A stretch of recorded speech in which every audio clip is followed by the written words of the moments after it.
Okay, you are listening to Dogs Run Free. My name is Michael Doherty, and for this second episode or second set, I am talking with my good friend Jon Rosenberg about Bob Weir and the Grateful Dead and what their music means to us. And we talked a little bit about our sort of early experiences in our first shows, but one thing I wanted to talk about, because of WZLX and the Dead Ahead radio program and some of the albums that I'd heard, I had a certain amount of awareness of some of the songs and stuff before I saw them in concert, but I didn't know the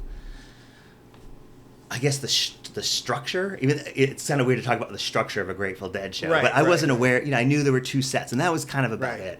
So the first time I saw them, it became more structured like that right around the time we started. Right about the time we started seeing it. Yeah. Like in the late 80s. Yeah. Well, early 80s. I mean, So for those who don't know, the Grateful Dead, they would do starting around 79, I think. The drum space, 78. They did Rhythm Devils. Rhythm Devils, yeah. And that morphed into. Soon morphed into what they called drum space, which was about halfway through the second set, or a little bit beyond the halfway point, where it would be a drum solo, and then the drummers would take off, and then the guitarist would come on, and it would just be a sort of a free-form improvisation, sort of like feedback way back, I guess. Yeah, exactly.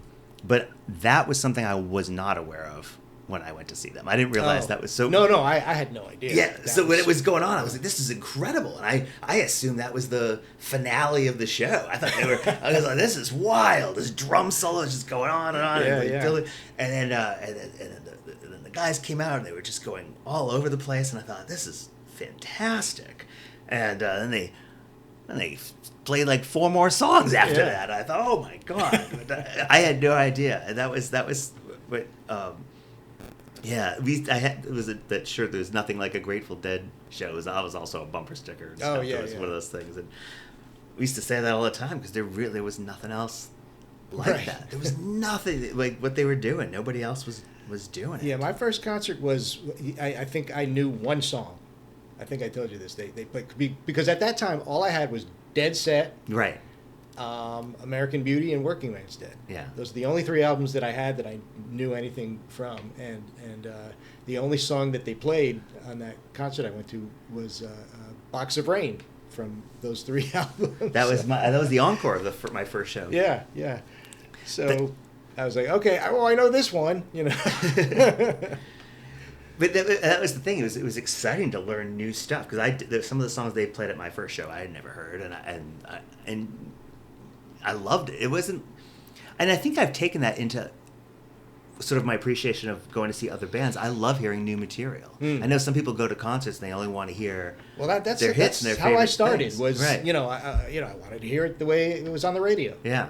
Just the studio version, and the Dead really opened me up to what live music is supposed to be. It's like, no. You got the studio version, which is like 3 minutes and 20 seconds. Yeah. And then you've got the live version, which is like, 15 minutes or whatever. It could be 3 minutes and 20. It could be. And sometimes they would short. Yeah. Sometimes they would only play one verse of a song and go into something else. But yeah, it really affected the way I took in music from everything else. And I remember back in the day, there were some people who would, and these people kind of freaked me out, who would only listen to the Grateful Dead. Did you ever meet those folks, like on tour and stuff?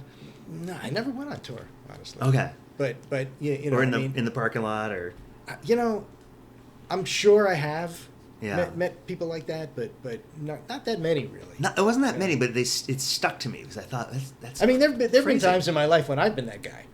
And just listen to I mean, you might be a few weeks, but... Yeah. Well, that's what I mean. Yeah. But, I'm talking... These are people who didn't want... I remember having conversations with them about some other band that I was listening to, and they were like, I don't want to... I only listen to the Grateful Dead. Right. And I thought, that's insane, because, first of all, you're only listening to the Grateful Dead. The Grateful Dead cover so many other artists, and are taking... So, what do you mean you only listen to the Grateful Dead? I don't even think the Grateful Dead would approve of that. No, I would think they'd be horrified. Yeah, exactly. Yeah, they But there were people who would. I remember there were people who would not go in for any of the openers.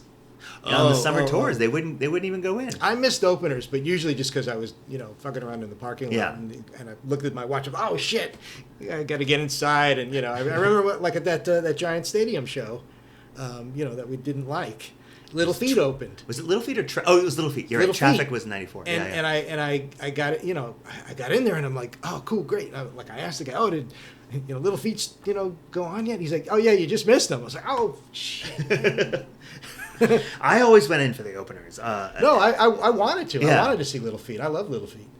The Grateful Dead usually during the fall tour and spring tour, there was no opener. It was just them because they were doing a long enough show, and there was no need. But in the summer, they would have, and they would still do a long show. But it was it was just a bonus was getting to hear the only opener I can remember, and it might be the only opener that I actually really saw, was Sting. Oh, I never saw him. There were some groups that would open that seemed exactly right. Yeah. You're like, I saw Crosby, Stills and Nash open them for the couple. That seems perfect. Traffic seems perfect. And then there was some where you're like, what an odd choice. Oh, it was. And it was controversial. That whole tour that he was opening. And he had a new album out. Yeah. At the time, and it was an alright album, But I never saw him. But I saw Cracker open for him a few times, and that was another. People were like, "What? What?" And I like Cracker a lot, and I'd already seen Cracker in concert at that point. So, that's cool. But people were like, "What? No!" And half the people just did not go in, and they missed some great stuff. Because I remember Cracker at that point had like a violinist with him. I think at least for those shows. A little tangent. I once saw Sonic Youth open for Neil Young. That's an interesting combination. It was actually perfect. Yeah. Because they both get into their weird, noise kind of stuff, and I was like, interesting. I think I saw did I see the Indigo Girls open for the Dead? Did that happen? And years later, after that show, not too many years later, I actually met Thurston Moore and Kim Gordon. Oh yeah. At a Christmas party. And I told them that I'd seen him open for Neil Young, and they were so psyched that I had seen them. They just wanted to talk about how cool it was to share the stage with Neil, and, stuff like that. So that was kind of neat. Yeah, because they weren't supposed to be the opening act. The opening act was supposed to be World Party. You remember World Party? Oh God, yeah, vaguely, yeah. And that seemed like an odd combo, in yeah, the first place. And then, last minute, we find out, no, it's not going to be World Party. It's going to be Sonic Youth. So that was, but you only saw one opener. So you missed Little Feat. I missed Little Feat, and the only one so Sting was the only opener you saw. So your other shows were not in the summer. Gotcha. Right. Yeah. Or New Year's, or whatever. I saw the show at the Nassau Coliseum the night before the famous show that they did with Branford Marsalis. I missed the Branford show. I never saw Branford. I was just listening to, in fact, before I came here today, I was listening to the L.A. show that Branford played with him in, 94? I want to say? Yeah. Because he played with him several times. Yeah. And then this show he played with him, I think, I only got through, halfway through the first set before I had to leave, but I think he plays with him the whole show. Because sometimes it would just be, for part of the set. Yeah, there is, there's a 94 show on that 30 Trips Around the Sun box, I think. The Boxzilla gigantic box set. I don't have it, but, I do have the music. I think the 94 show from there is Branford through the whole show. Nice. Maybe it's that show. Yeah. I don't know how many shows he did with them. Yeah. But I'd actually won the tickets to see them at Nassau Coliseum, and it was March 28th, 1990. Okay. And went out there, met up with a friend that lived in Queens, went over to the Coliseum, and it was great, free tickets. Who can? Yeah. And it was a pretty good show, but it wasn't then the next night you hear about what happened the next. The same thing with the one at the Giant Stadium show. Giant Stadium. Or imagine if you'd gone down to Landover, and saw the show before they did Ripple. But I will say this: there was one show I went to was the September 1990 show, just after Brent had died. Yeah. And at Madison Square Garden. This is maybe the only show that you and I both saw. That we were both at? Yeah. No, we were both at that. In the Giant Stadium one. Right. But that garden show, where they did Dark Star and the whole thing, and it was like, oh God, what a great show! Finally, a great Dead show. That was a good run. Because they were going. It was so Brent Midland had died like what, a month and a half earlier or something, 2 months earlier. He died like August, right? I thought it was July. I thought it was late July. Oh, maybe. Yeah, July yeah. of '90. Oh, yeah, that sounds right. Because it was like right after the tour. Because friends and I had done a good amount of that summer '90 tour, which was Brent Midland's final tour. Right. As it turned out, and then they had already booked. They'd already booked all these shows for the fall. Right. And so they had to get, they got somebody pretty quickly, I think. And then, my memory is that, and I could be wrong on this, because, who knows? I could be wrong on a lot of stuff. But my memory is that I remember Jerry Garcia turning around and having some list of songs or something that he was glancing at. I think it was songs that Vince Welnick had learned, and something like that. Because I remember him being like, oh, I can't do this one. Or it was something where he was looking at a list that I thought, but, I wasn't in the front row, so I have no idea. But I think it was around that time. But those shows at Madison Square Garden were great. And I think that was right before, and then they went to Europe right after that, right? I think so, yeah. I think that Dark Star show might have been the last show they did in the U.S. right then. And then, am I right? I'm not sure about that. Because there were 6 shows. There was 6 shows at the Madison Square Garden, and I can't remember. Was that the last one? Should I get Dead Bass? Nah, that's fine. I have it. It's right there. I know. I wish I'd. I owned the Dead Bass from '89, which I think was like Dead Bass 4. Okay. And then because that was when I was first starting to really get. '89 was such a great year. Yeah. Such a good year, and I wish they. That's when things started really coming back. I felt like, oh, this is interesting because I'm listening to all these old, tapes and things. Yeah. And then they started playing those songs again, which was very odd. They brought back Dark Star, and they brought back Addicts of My Life. Addicts, and stuff like that. It was like, this is kind of neat. Death Don't Have No Mercy. Yeah, right. That whole formerly the Warlock show. Yeah. They were kind of, I mean, that was kind of an interesting time. Like '87 when I started to get into them, they were making a big deal that summer that it was the 20th anniversary of the Summer of Love. Right. And Sergeant Pepper was it was like all about Sergeant Pepper that summer. And, right, all Time magazine and all those things had all that stuff on the covers, and and everybody was saying it was 20 years ago today. That was like the theme of the summer was So it was kind of a cool time to be getting into a band like the Dead. On top of all that, and then they have a hit that year, which is crazy. Right, They're one. Yeah, it was and what an apropos hit too. Touch of Grey, We Will Get By, We Will Survive. It's like the old hippies anthem. Yeah, it was really perfect. One little anecdote. I know I've told you this, but before I saw my first show, it was a school night because I was in school that it was I guess sophomore year maybe. I guess it must have been sophomore year.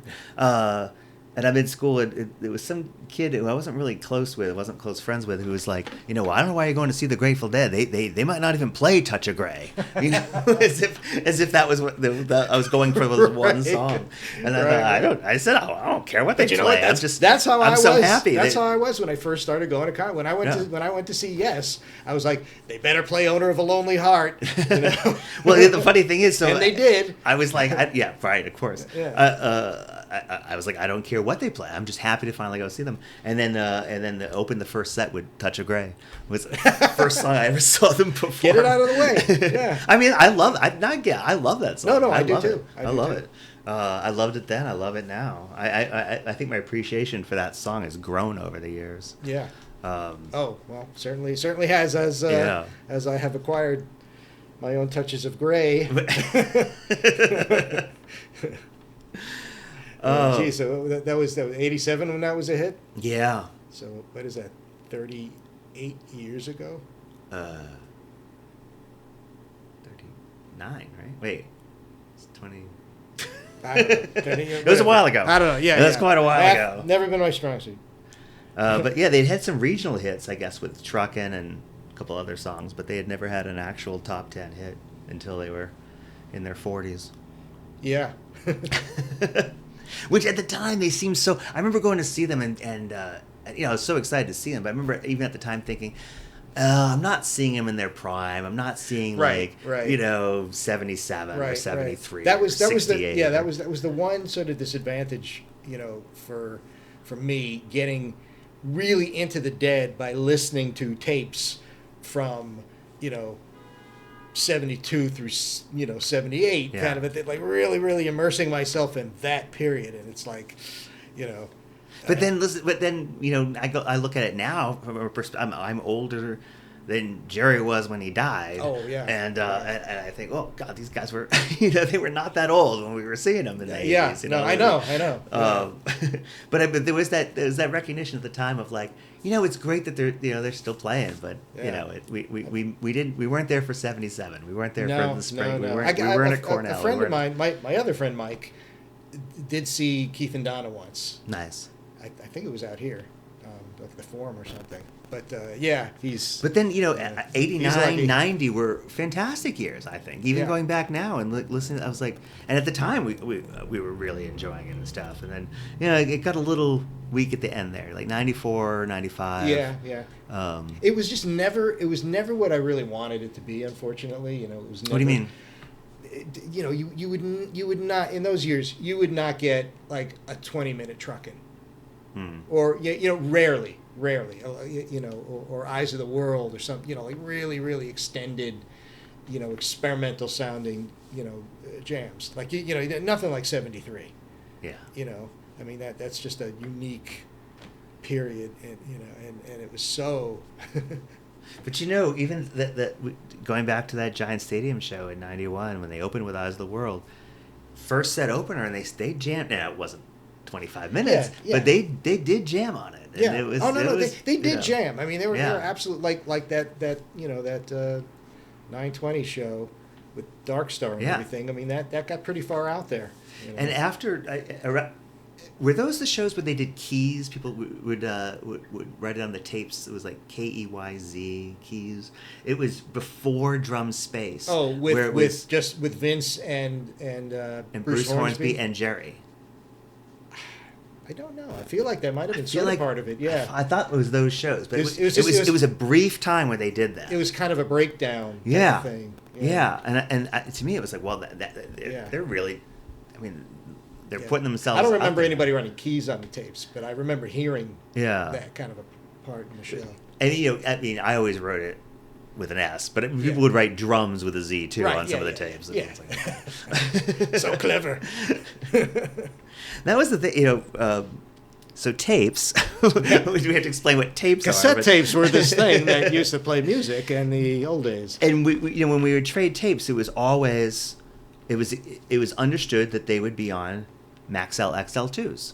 And if you were trading someone a tape and you were making a tape and you made it on XL2 and you got a Memorex back, right. That was not okay. That was not okay. Yeah. No. You definitely, if you were trading, you definitely had to. It was Maxell XL2s or Maxell XL2S's. That was unless because there were times when I would send a box of tapes to somebody. Yeah. And and they would put them on my tape, but then they would like keep 2 of the tapes. Or so, 2 of the box. Oh, you could do it that way. You could do it that way too. Like I'd send them up, like a package of 8 for 6 tapes or something like that. That was fine. Right, because you never paid for these. That was one of the things that the Dead said too. They're like, you guys can tape the shows. They set up a taper section behind the soundboard at all the shows, and people were free to record and trade the tapes or whatever, but just not to sell them. Right.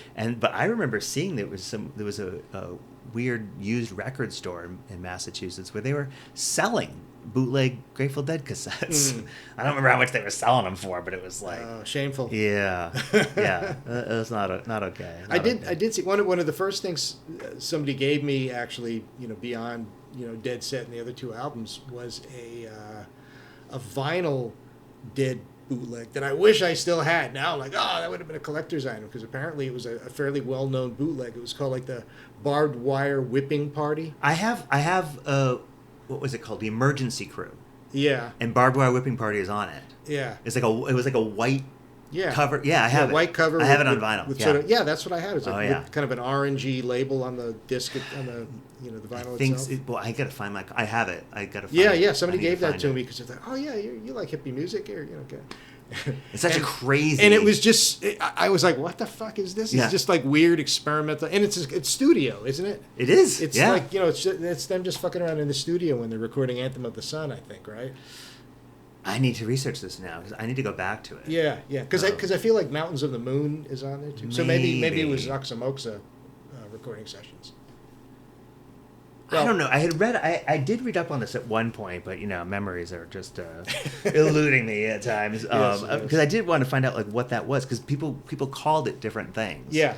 Because Emergency Crew was. Because I don't think it even said Grateful Dead on the record. I think Emergency Crew was not. It might have been the name of the record, but also the name of the band. I think they were calling it was some strange thing. But yeah, Barbed Wire Whipping Party, if I remember right, was like the last song on the second side or something. I gotta find my record of that now. Yeah. I gotta find that. Because that was one of the ones that I remember being excited to find, and then the other ones were Historic Dead and Vintage Dead. Remember those two albums that they put out in the early 70s? Yeah. It was like between, it wasn't Warner Brothers, but it wasn't, what was the label was like Sunshine or something? Is that right? Does not Do you remember? But I remember it took me a while to find those, and I found one for like $5, and then the other one took me several more years to find, and I found it in at some little record store in San Francisco, actually. It was like between. Oh yeah, we were going to Oakland 94. We were going. There were four. Remember at that point they were not doing New Year's Eve concerts anymore after the death of oh my God, I just blanked on his name. The promoter, Bill Graham. Yeah, because they did it that year because they'd already booked. That was like I think 91. I think that was the last one. But they did like 4 shows at Oakland in December, like mid-December, and there was like a day off. It was like 2 days on, 1 day off, 2 days on. So on the day off, we were wandering around San Francisco, and I found that record. What are you're looking up something? I'm looking it up, and I'm not really finding that much. The Barbed Wire Emergency Crew, Barbed Wire Whipping Party. Yeah. One little thing says it's a studio recording that has never been released. Except we own it. Officially. You're right, yeah. Yeah, I don't know who put that out. I mean, I don't think they bragged about putting it out. It always seemed like bootlegs to me. And there were other vinyl bootlegs. Nowadays we have vinyl. I mean, we have CD bootlegs and stuff. Yeah. And I have several Grateful Dead ones. But I remember back in the day there was, and I didn't, when I was first getting into it, I didn't know what was official and what wasn't, because there was so much music that was there. And I was just like, what, Yeah, this is a picture of. Well, they're not gonna be able to see that. Yeah. Yep. Yeah, that's it. Yeah. That's the. Yeah, I think that's the one I had. Yes, sorry, radio audience. Yeah. We're looking at a picture of the album cover, and I got to figure out where that is. What good radio that was. Oh well, Marconi would be proud. Did you ever meet Bob Weir? Did you ever get? I never met anybody in the Dead. I'm trying to think. Was there anybody even remotely? No. I never met him either. I never got a chance to talk to him. I've met Mickey Hart and Bill Kreutzmann and Robert Hunter and John Barlow, as you talked about. But and I got backstage a couple of times, but I didn't even see Bob. I don't know what he might have run by, or I don't know, whatever. He had to change his hot pants. But yeah, I never got a chance to meet him. I never really met Jerry either. I said, I think it was that you said you saw the Nassau show in March of '90. Mm-hmm. If I remember correctly, I saw a couple shows on that tour. One of them I think was at the Knickerbocker in Albany. Oh, yeah. I think was that the. That's I think that was that tour. Yeah. Uh-huh. And I was trying to find my car. It was before the show. I'd already been there for hours, but I wanted to get something out of the car, and I couldn't exactly remember where it was. But I knew it was like in a parking garage, and so I was checking all the different parking garages, and I happened to be behind the Knickerbocker when Jerry arrived, and I was like, "Oh, hey!" Wow. But it was it was a distant wave, that kind of thing. We were still that's pretty good. It was neat. It was cool. Yeah. And then I remember in Boston. Apparently Bob Weir, I mean, I didn't see it, so I can't swear to this or whatever, but people I were with were like, Bob Weir just drove by. We're like, and he waved to everybody, and I was like, I mean, they're like, hey, Bob, and I turned around, and the car was already gone by. But. That's funny. See, now, if somebody said, hey, Bob Weir just drove by, I would have thought it was Jerry, because I still didn't know the voices. Right. Oh, you mean the big guy with the white beard? Bob Weir? Well, I guess we should maybe... I mean, look, we could be talking about the Grateful Dead forever, because we have been. I mean, we know. I hope this has been entertaining to other people. I hope so. I hope so. To me. I hope some people enjoy this. I hope you've enjoyed this as much as we have. So. But yeah, is there anything like what do you hope happens next? Honestly, I hope there's not like this rush to fill I know like nature abhors a vacuum and all that shit, but I hope there's not like this great rush to fill the void and putting things together, just like like Bill Graham says in one of those bootlegs, he's like, just leave it hang and let the band decide what they want to do. Just take it easy, folks. Let's process this now, because it really is the end of an era. And sure, Dead and Company can continue with Mickey or without Mickey, but as long as people are playing the music and that's what you want to see, great. Honestly, one of my favorite things that anyone from the Dead has done in the last couple of decades was Mickey Hart's albums that he did. This like Mysterium Tremendum album that he did, which I don't have. I need to get that. They're so good. The albums that he did, like the last 2 or 3, they're really good, and it's new material. It's new original songs, and it's like I would much rather see a show like I did see Mickey do one show with some of the stuff from his solo albums, and it was fucking fantastic. It's the same vibe. Yeah. But it's new music, and it's played by different, younger musicians, very varied, musicians. But it was really what I wanted to hear. It's great to hear all the Dead songs, but it's like it's not the same to me when it's not being played by the Dead.